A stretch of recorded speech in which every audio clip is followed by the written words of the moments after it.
gwe bayita Fiki Gaza. Fiki Gaza olunaku olwajjo yasobodde okuba ate nga bamukomezaawo mu court side z'Emakindi awo okumusomera emisango gy'obubbi era ng'omusango ogweyabadde aliko ogw'okuba ate nga yabba miliyoni 10 ng'azijja ku mukulu gwe bayita Julius Otieno bangi gomanyi nga Julio. Omukulu ono yali manager we yamuyambangako era yali mukwano gwe nnyo bwe bafuna obutakkaanya. Kati alina ebintu byagenda ng'ayogera ku mitimbagano. Kati gali ya Fiki Gaza yamusanga ndoza nemuyisaamu eggaali mu mbeera eyo. Kati bamukuba n'agenda n'aloopa mu kooti. Embeera n'ebeera bwetu n'agamba nti bamubbako ne miliyoni 10. Kati Fiki Gaza gwe musango ogwo gwaliko webaddeko Emakindi era babadde bamuwadde bbeeru nga yakakadde kamu cash bamuyimirira miliyoni 10 ez'obutaliiwo era ne bamugamba aweeyo passport ye ng'omusango gujja kuddamu nga 12 omwezi ogwokutaano 2025. Babadde bakamuta bwe bati ate ab'ewakiso ne bamukwata. Bannange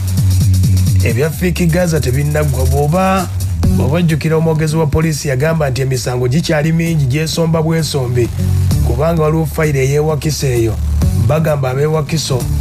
be bamukutte era omwogezi wa poliisi yatugamba bw'ati waliwo fayiro endala okuva Wakiso fayiro ya aggravated robbery naye y'obubbi okubbisa eryanyi kati abapoliisi ya Wakiso basabye Katwe kusooka bamubeereko naye abasirikale okuva Wakiso bajje bamugyeko statement ne bane nga bamaze okumugyako statement bajja kulaba kyokola kati tuyinza okumutwala mu kooti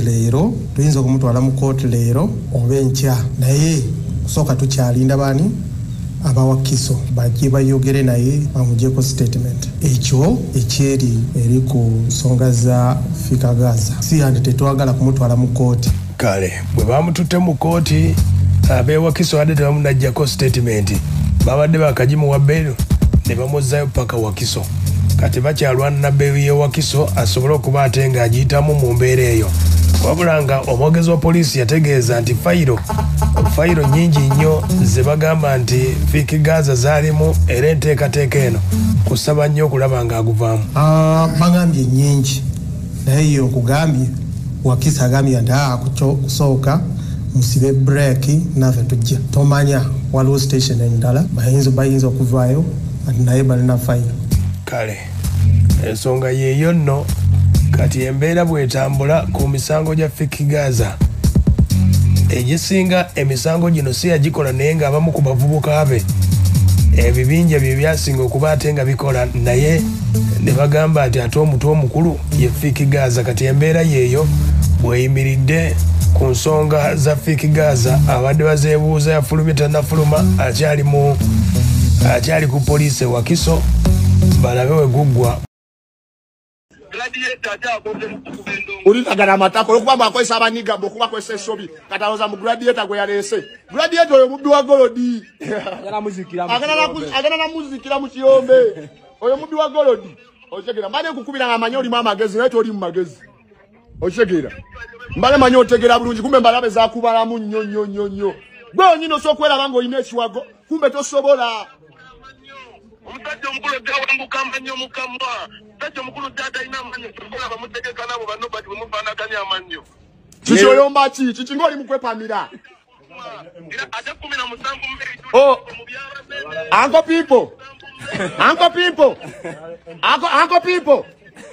Uncle people labayo bino si abanene byabaniga gwe Uncle people webanakuba ojja tukubira walala people mu mubiri gonna oshegera bino si abanene byabaniga Uncle people obadde ki oyina mpox wakazimba ennyumba emo tumanyire umanya amayumba getuyina gwe wakazimba Jessica Chuti kamo tumanyire owanike ne kachuti ku mutimbagano nga ffe tuzimbe ne bibeereyo. Goli mudongo nawe goli mudongo owaniko nyumba ngeri ku musingi oli mudongo gwe nawe Uncle Pimpo walala mpox genda wejjanjabe mpox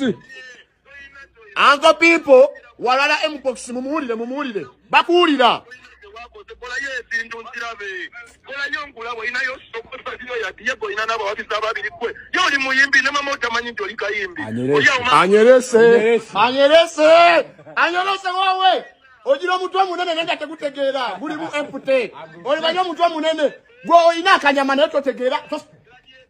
neba nembo gladiator ulira noli omubi wa golodi gwa ngamba ulira omusiri oyo gladiator tasinga sente siza kwemulisa kwe toyina sente mukazi yakulabira meyi omukazi yakulabira nawo manyire gobera mukazi goli omusudani nawe gendo bere no musudani yakulabirira akunyige kumbalabe